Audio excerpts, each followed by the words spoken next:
In today's video, I'm going to teach you how to create a dashboard in Salesforce. We'll start on the Salesforce homepage in Lightning Experience.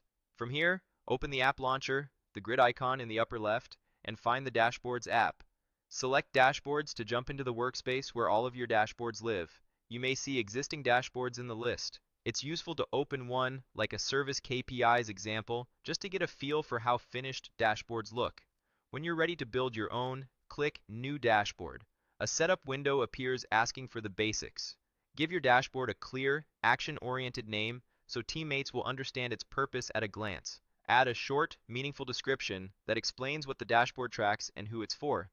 Next, pick a folder. The folder you choose controls who can see and edit the dashboard, so place it in a shared folder if others need access, or in a private or team-specific folder if it's still a work in progress.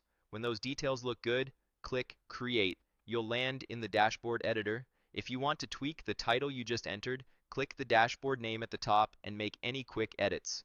Now let's add our first component. Click Add Widget to open the component picker. Choose Chart or Table. Both are powered by a Salesforce report. For this example, we'll use a report called Open Cases for Accounts I Own.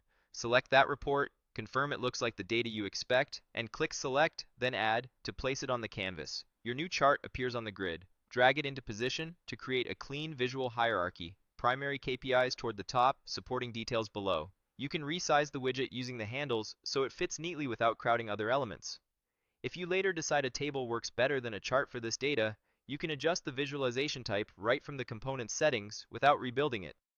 Next, let's add a text block for context. Click Add Widget again and choose Text. Type a brief note, here we'll use a simple placeholder, and click Add. Drag the text widget where it makes sense, such as above or beside the chart, to clarify what the viewer is seeing, note any filters, or call out an important trend. Text widgets are great for instructions and definitions, especially when a dashboard will be used by a broad audience. If you want to include a logo, a legend, or a simple visual cue, you can add an image. Click Add Widget, choose Image, then open the gallery. From here, click Upload and browse files to pick an approved asset from your computer. Keep images compact and brand safe so they render crisply and don't distract from your data. In this walkthrough, we'll cancel the upload to keep things focused, so back out of the gallery and return to the editor. With your components in place, give the layout a final polish. Align edges, keep consistent spacing, and avoid overly wide tables that require horizontal scrolling. If your dashboard will be shared widely, aim for a layout that looks good on common laptop resolutions and consider how it behaves when resized. When everything looks right, click Save. Salesforce will store the dashboard in the folder you selected earlier, preserving access and edit rights.